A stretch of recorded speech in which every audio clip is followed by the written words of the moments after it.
यात मी काय साधू संत नाही, तुम्ही मला मतदान करा, मी तुम्हाला काम करून देईन असं मत राज्याचे उपमुख्यमंत्री अजित पवार यांनी व्यक्त केलं। ते बारामती तालुक्यातील माळेगाव नगरपंचायतीची पंचवार्षिक निवडणुकीच्या प्रचार सभेमध्ये बोलत होते। माळेगावमध्ये बिनविरोध करण्यासाठी प्रयत्न केला, मात्र ते झालं नाही।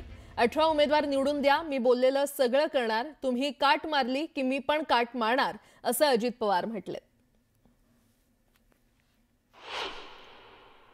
18च्या 18 उमेदवार निवडून दिले ना, मी तुम्हाला सांगितलेलं सगळं द्यायला तयार आहे, पण तुम्ही तिथं काट मारली का मी पण काट मारणार। तुमच्या हातात मत द्यायचंय, माझ्या हातात निधी द्यायचंय, मग बघा काय ते।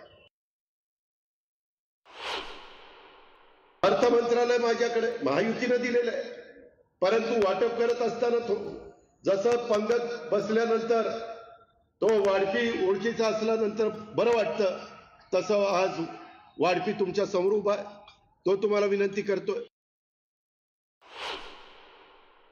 पण ते केव्हा दाखवेल? 18च्या 18 लोकांना आम्ही पॅनल जे केलेले त्याला तुम्ही निवडून द्यायला पाहिजे। मी काही साधू संत नाही, तुम्ही मला मतदान करा, मी तुम्हाला ही विकासाची कामं करून देईन। आणि तेवढी मी जिल्ह्याचा पालकमंत्री, 1400 कोटी रुपयाचा निधी माझ्याकडे आहे। नवी मुंबईतल्या छत्रपती शिवाजी महाराजांच्या पुतळ्याचं अधिकृत अनावरण अखेर वनमंत्री गणेश नाईक यांच्या हस्ते करण्यात आलं। मात्र कार्यक्रम पत्रिकेमध्ये नाव असूनही उपमुख्यमंत्री एकनाथ शिंदे उपस्थित राहिले नाहीत आणि त्यामुळे महायुतीमध्ये पुन्हा एकदा नाराजीचे संकेत दिसत असल्याच्या चर्चा राजकीय वर्तुळात सुरू झाल्यात। नेरूळ परिसरातील हा शिवरायांचा पुतळा गेल्या 6 महिन्यांपासून झाकलेला होता। मनसे नेते अमित ठाकरे यांनी रविवारी या पुतळ्याचं अनावरण केल्यानं वाद झाला होता। या प्रकरणी नवी मुंबई पोलिसांनी अमित ठाकरे यांच्यावर गुन्हा देखील दाखल केला होता। हा गुन्हा मागे घ्यायला हवा असं यावेळी गणेश नाईक यांनी म्हटलं। मनसेचे नेते अमितजी ठाकरे यांनी याचं उद्घाटन केलं।